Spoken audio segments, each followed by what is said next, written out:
in Northern Ireland. And then Gary has gone to Google Earth and marked out where this is Drumbanaway Orange Hall up here, and this is the Ballyclog Church. And then I think the next one includes Stewartstown in it. Whoops. Wrong way. Yeah, this is Stewartstown, there's Ballyclog, and there's Drumbanaway Orangeman's Hall. So it just gives you an idea. They really aren't very far apart.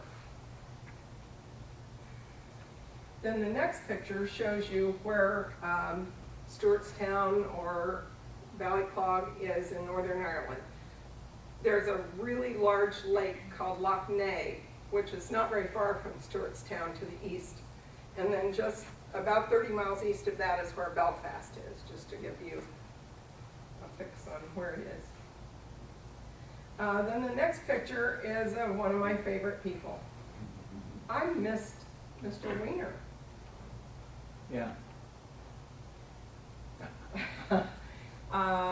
There was a man back there in Adams County, who, you don't need to go back to it, that helped me for years here. He was a map maker, and he had a wonderful library and a wonderful collection of Pennsylvania archives, and whenever I called, he would answer questions, and if he was out poking around, he always copied things that had to do with the SPEERs. He was just wonderful, and he died this last Christmas, so it was very sad for me. This is Noel Henry, and Noel also died about 3 or 4 years ago. And the first time we went to Northern Ireland, we went to a parade in Stewartstown, and we were standing in the parade, and we were saying, somebody said, you know, what were we doing? Well, we were there to visit the church, and they said, oh, this guy over here is the caretaker. So they introduced us to Noel, and he left the parade immediately and took us to the church and unlocked the church and showed us the church. And after I came home, he sent us a history of the church and a reading of the cemetery.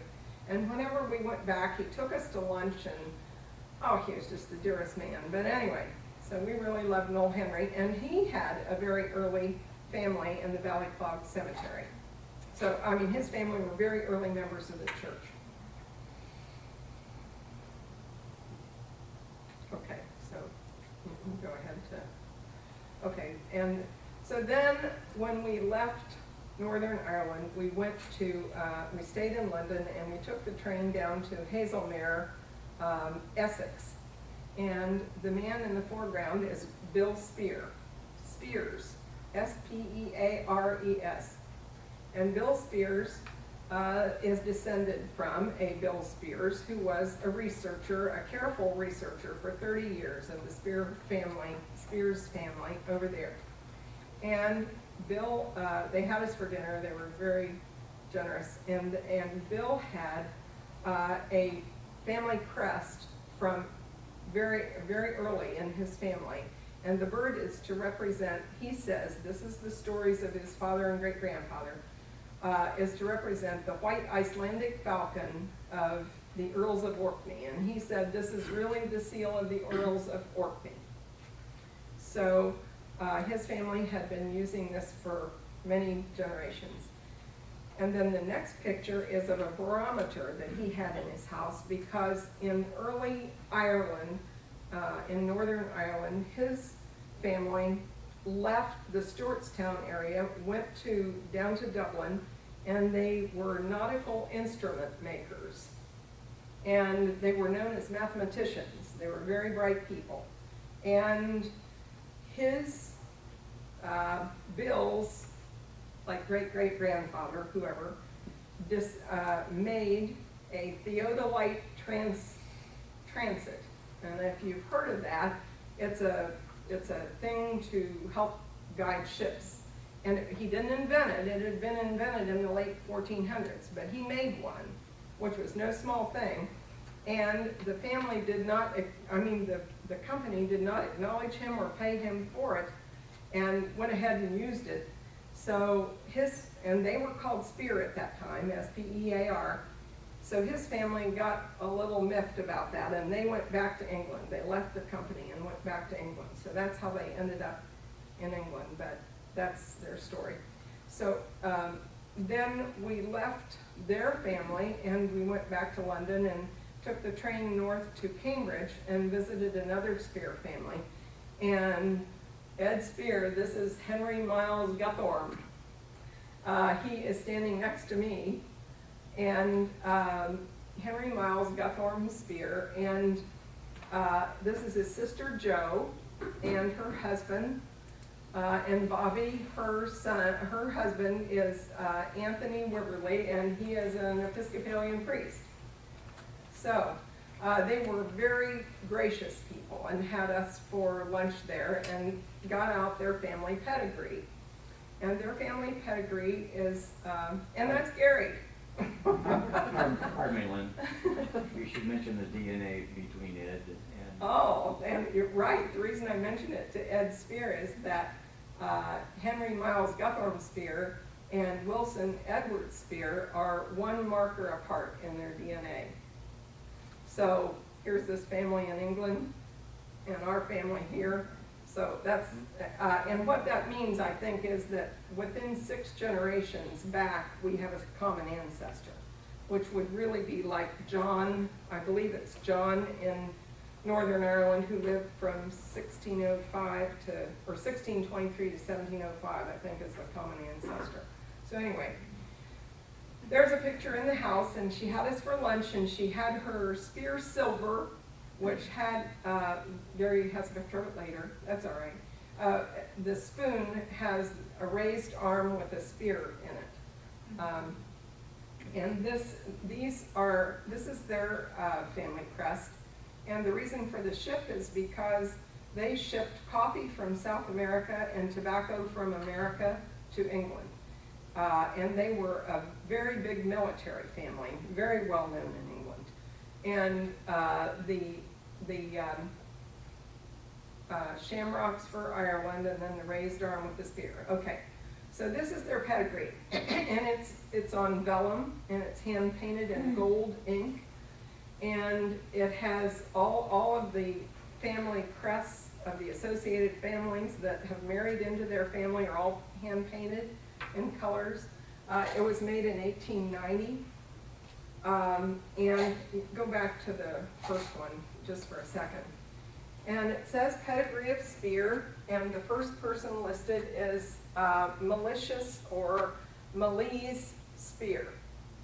It says Malise under that, and it says he was the 7th Earl of Strathern, but he was really, it really worked out to the 8th. But anyway, so he married, his first marriage was to a daughter of the Earl of Monteith, so that's their family crest, and his second marriage was to Matilda, who was from the House of Ross. So, and that's their, and what this tells us is, and this was done according to all the uppy-ups in England that have to do with heraldry. And it says that they are descended from the Earls of Strathern in Scotland. And it comes down to Henry. And Henry Miles Guthorm SPEER has some of the oldest names in the family. So it's kind of interesting. Okay, so from them, I am going to go back 6 more generations to Malise the 5th. And Malise the 5th was the 8th Earl of Strathern of Caithness and Strathern, and succeeding his father in 1323 and 1329. And he was the 17th Earl of Orkney and Shetland. And Strathern is an area in the center of Scotland. It means the valley of the River Erne. I'm sorry. Also, I skipped over those. They're all pictures of the crests of the families that we took pictures so that you could see them. I really can't tell you who they all were. Alfred Ernest SPEER is the one who commissioned this, and his is one of those in there. But anyway, there's Alfred Ernest, and he went to Orkney in 1900 and took a picture that we have later. But anyway, so. How big is this, Lynn? huge. Oh, it's really big. I mean, Gary could only take It small more than pictures. covered their dining room table. It was And so just, do they roll it up on? yeah, Yes. and it's really magnificent. It's, And it's one piece? yes, it's All all of in these one photos piece. are just a ton of photos of the same? No, Right, they're two right. documents. Okay. The second document is from the Speers of Ireland, and it is their pedigree, the Speer pedigree of Ireland. So that's the one you were reading from the other night, that tells about Robert Speer of Stewartstown, who lived 1650 to 1743. Anyway, so that comes down, and this is the silverware with the spear, with the arm with the spear in it.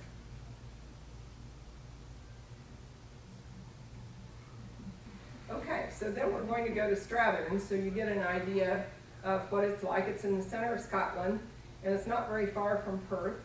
And the River Erne is just, we were there in the summer, it's just a beautiful place. So, Strathern, the area extended from Lough Erne through Comrie, Crieff, Muthill into the Tay estuary south of Perth.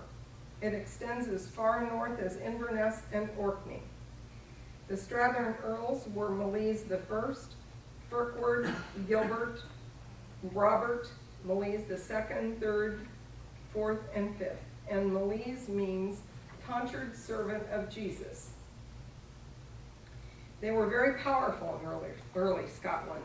Their reign, or earldom, whatever, was from 1115 to 1353.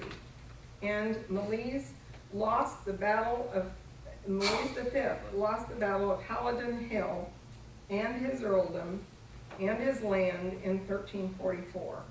And back then it was really important who you sided with. You had to be really careful about your alliances, and of course they married into families like the Stuarts and the Comans, and everything was carefully done.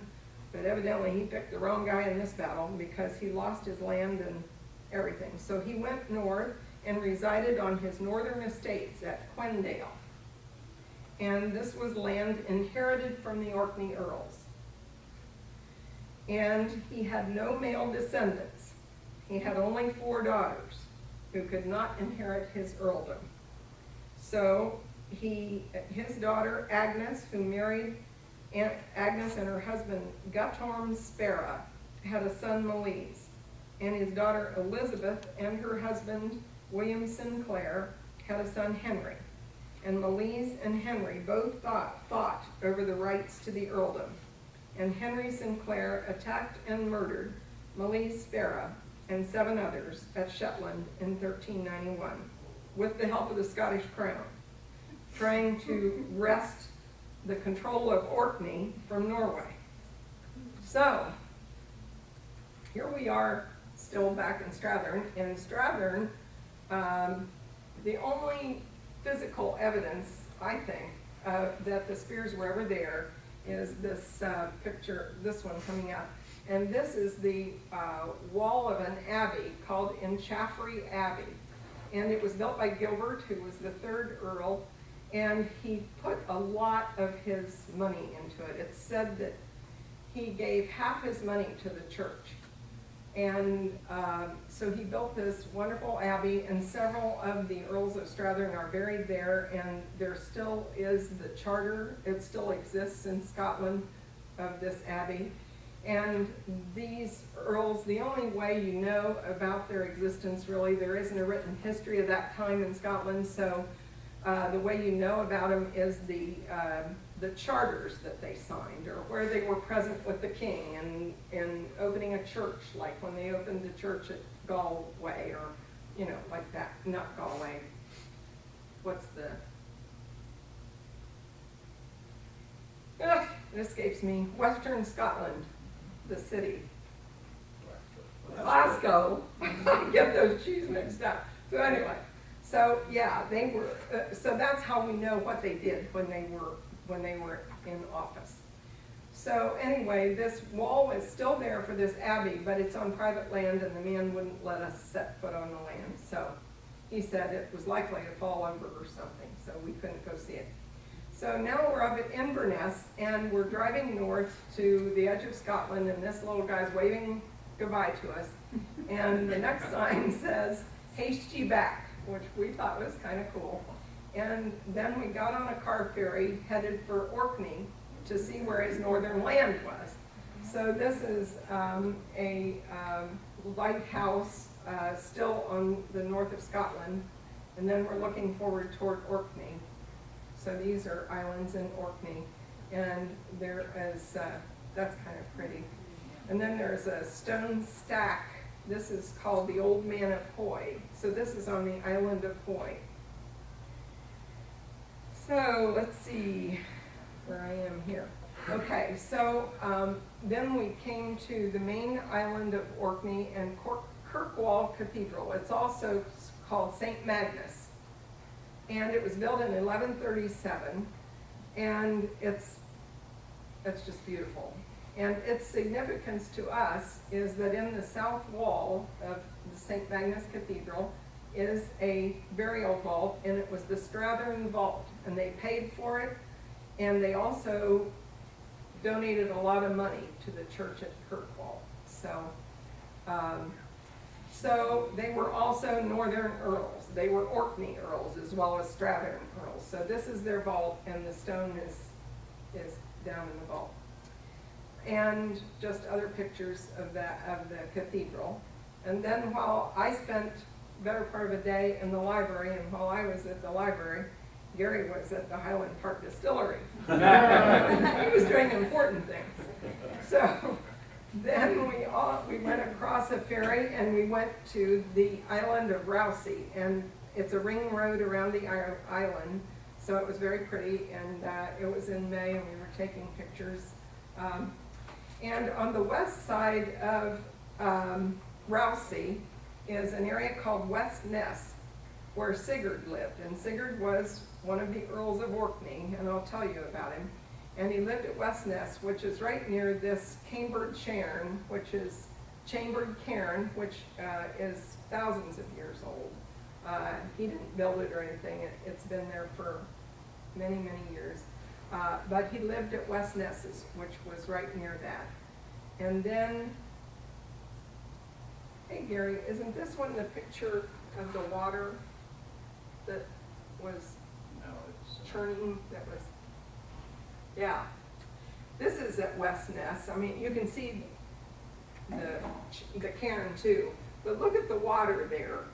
This was a treacherous place, and only the Vikings and people familiar with it were able to get in and out of there. A lot of people died at this place because it was so hard to get through the water. It was rough water.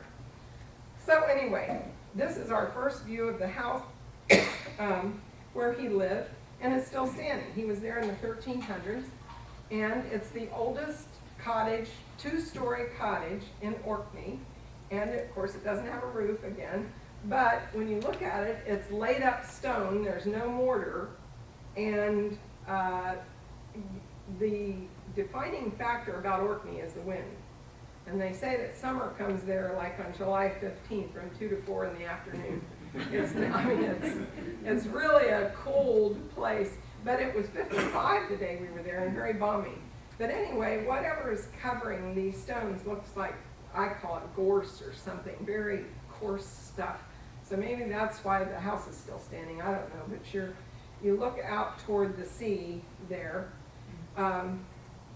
And there is a description in your history that I've given that was written by Bill Spears of Quendale and West Ness, and the value that it had, the placement of it in a military way. It was a defense place.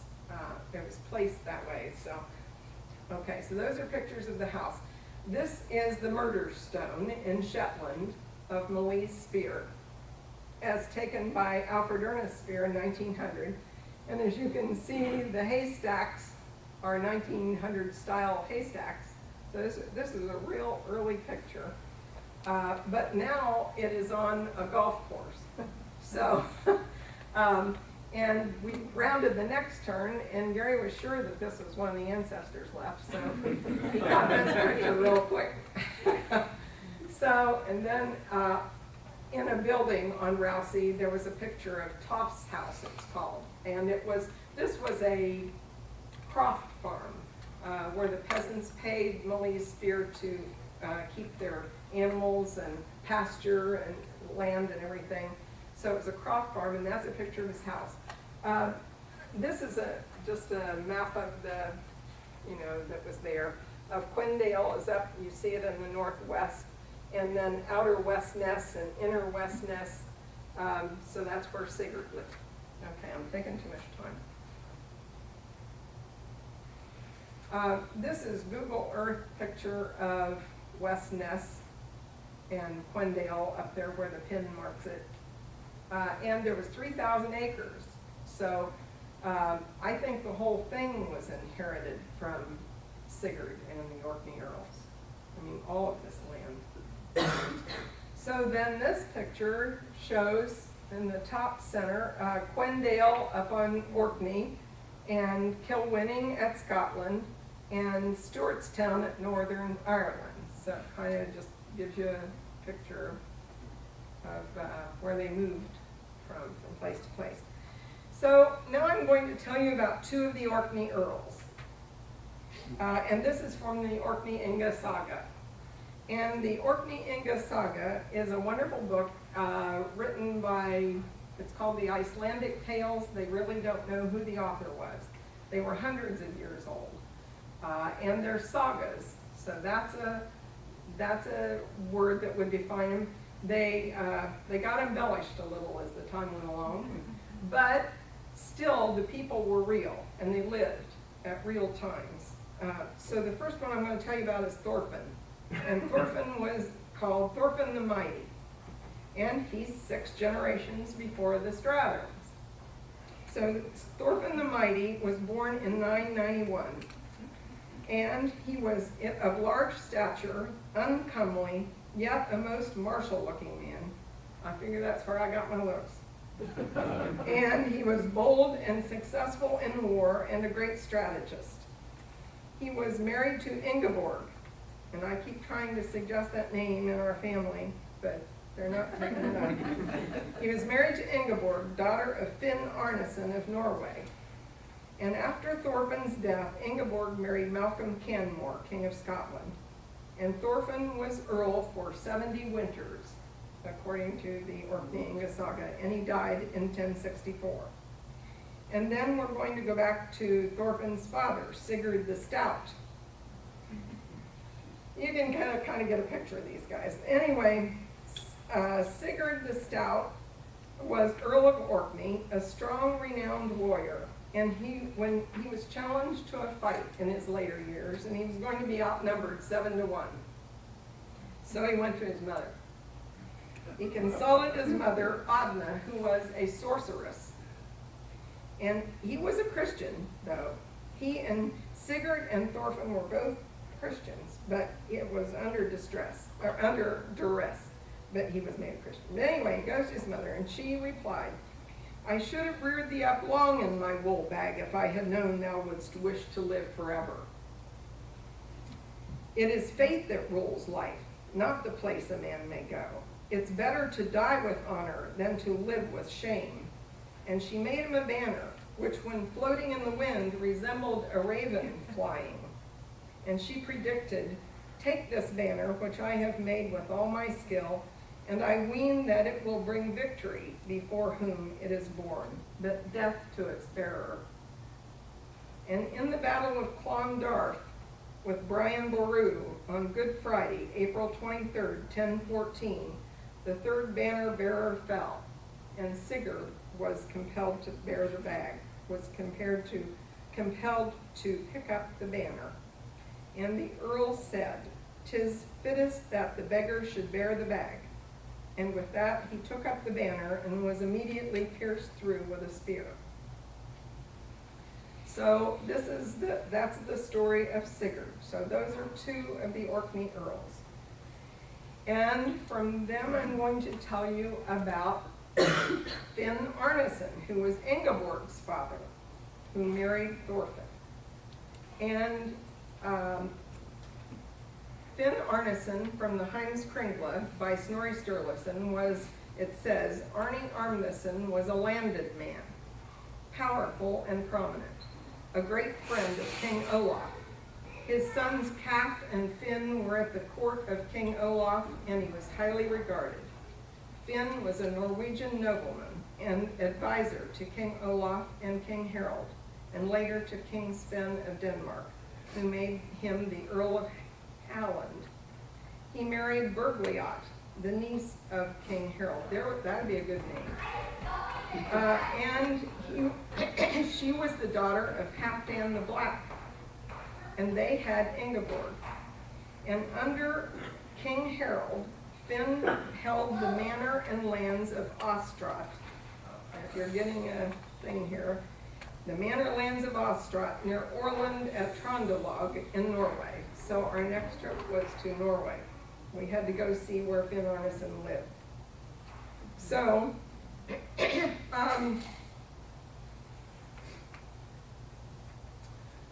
this is the manor at Ostrot, and very little of it actually now is original because there have been several fires, but it's been retained beautifully because they still use it, the King and Queen of Norway, to entertain guests from out of the country. And so actually Finn Arneson lived here at this manor house in 1020. And hoping this wasn't just my story, when we went to the gift shop, here's this little booklet, and it tells about Finn Arneson living there in 1020.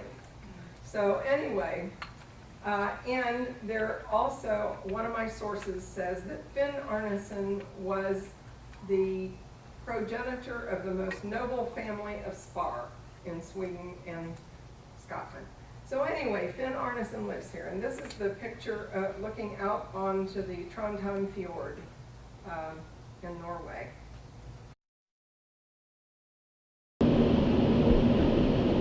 Origins of the Bible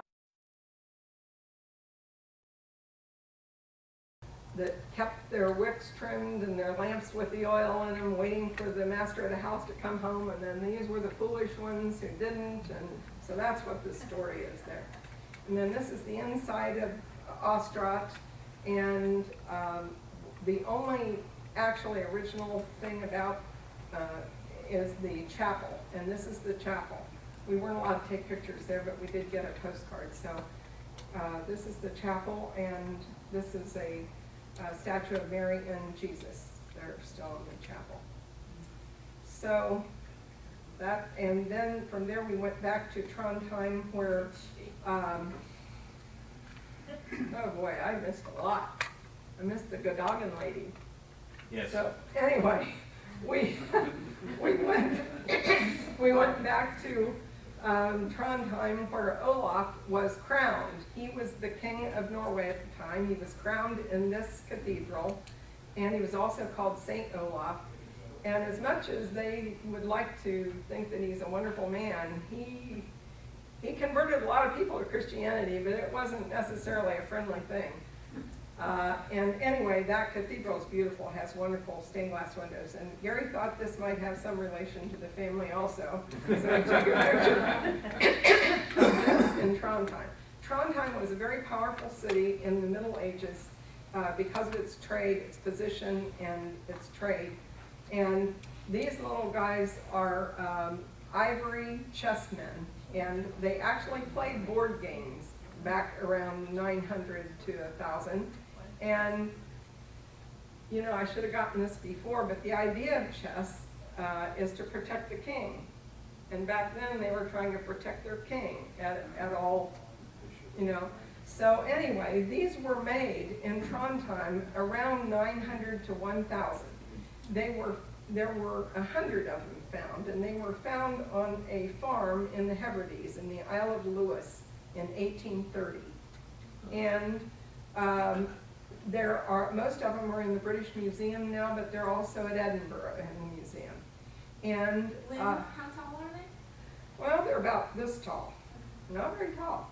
But and Gary and I bought 3, and ours are made of resin, but they look just about like those. And so this collection was at the Metropolitan Museum in New York City this summer, and Gary and I went to see them. It was really fun. But anyway, so they were made in Trondheim, and they actually ought to be in Trondheim instead of the British Museum. But so then we left Trondheim and we took a train back down through Norway. But